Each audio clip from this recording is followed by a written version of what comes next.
और महालक्ष्मी सेल्स आपके लिए तैयार है लेटेस्ट कंज्यूमर अप्लायंसेस के साथ। Branded air conditioners, best brands, best offers के साथ आपके लिए अवेलेबल है महालक्ष्मी सेल्स में। एयर कूलर्स जो आपके पूरे घर में ठंडी हवा से आपके दिन को और खुशनुमा बनाए। Single door refrigerator, double door refrigerators, inverter battery, deep freezers, विजी cooler, LED televisions, semi and fully automatic washing machines, water purifier, RO plus UV, आटा चक्की, water dispensers, water coolers, mini refrigerators, सभी appliances बेस्ट ब्रांड्स के best offers के साथ आपके लिए available है Mahalaxmi sales में। डोंबिवली जवळील संपत गावातील एका मोठ्या कॉम्प्लेक्समधील 200 रहिवासी विकासकाविरोधात संतप्त झाले।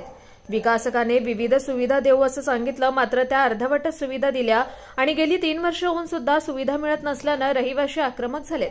कॉम्प्लेक्सपर्यंत येण्यासाठी साधा रस्ता नाहीये, पथदिवे नाहीयेत, तर मुबलक पाणी सुद्धा मिळत नसल्याचं रहिवासीयांनी सांगितलंय।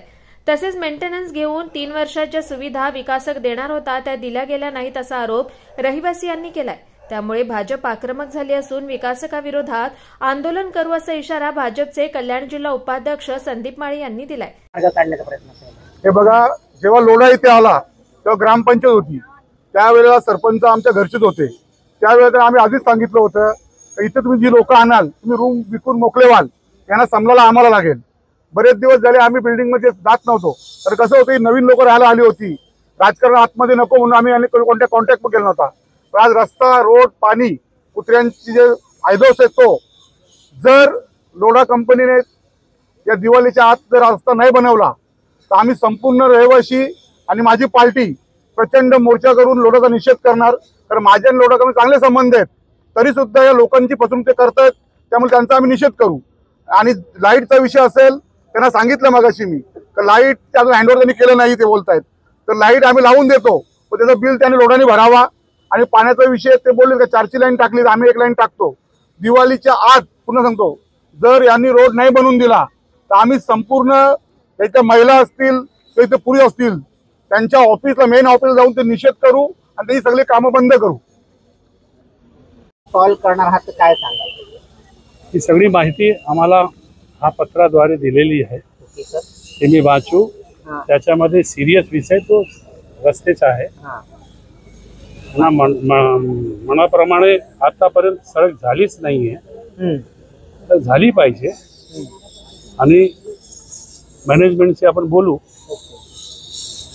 प्रायोरिटी तोच विषय आहे आणि एक विषय पाणीचा आहे, ते संदीपजीने सांगितलेलं आहे की ते आपण करून घेऊ आणि लाईटच्याही अल्टर करून घेतील। तो स्वतःच्या इकडे जिम्मेदार कॉर्पोरेटर परिवार आहे आणि आमची जी जबाबदारी आहे ते मी पार पाडू। बोलायला लागेल, मी अथॉरिटी नाही आहे, मी मॅनेजमेंटशी बोलू। बरेच परिवर्तन झालेलं आहे, तुम्हाला सगळ्यांना माहिती आहे, कंपनीमध्ये बरेच चेंजेस झालेला आहे, आपण करून काय बेस्ट मध्ये करू। सर आपलं नाव आणि पद काय? सुरेंद्र पांडे, मॅनेजर आहे मी पब्लिक रिलेशन डिपार्टमेंट। काय सांगाल? पहिली गोष्ट तर आम्हाला रस्ता पाहिजे नाही, तो पण इथून राईट आणि नंतर लेफ्ट, परत ह्या बाजूला सगळा पूर्ण रस्ता चांगला पक्का करून द्या। दुसरी गोष्ट, लोधाने टावर बांधायच्या आधी रस्ता का केला नाही? 4 वर्ष काय करत होते? झोपा काढत होते काय? तेव्हा काय इश्यू कळला नाही का आमचा? एक तर पाण्याचे टँकर येतात, ते काय? उद्या जर सगळ्या बिल्डिंगी भरल्या तर काय होणार? मग तेव्हा पाणी कुठून आणणार हे लोक? आम्हाला सांगितलं खाली पाईपलाईन टाकल्यात, जेव्हा रूम बघायला आलो तेव्हा सांगितलं खाली पाईपलाईन टाकलेलं आहे, तुम्हाला 8 दिवस पाणी पुरेल, एवढं 24 तास पाणी पुरेल एवढं पाणी आहे। मग आता कुठे गेलं ते पाणी? ते डॉग येतात, लहान मुलांना इतकं चावतात वगैरे, म्हाताऱ्या माणसांना मागे लागतात, भीती वाटते। डॉग चावल्यानंतर किती इंजेक्शन घ्यावे लागतात? आपलं नाव? माझं नाव गुलाब वसंत शेवते। तर येत्या दिवाळीपर्यंत रस्ता करून देऊ असं आश्वासन विकासकाच्या वतीने देण्यात आलंय। कुणाल म्हात्रे, स्वानंद मीडिया, कल्याण। ताज्या घडामोडींसाठी स्वानंद न्यूजला सबस्क्राइब करा आणि बेल आयकॉनवर क्लिक करा।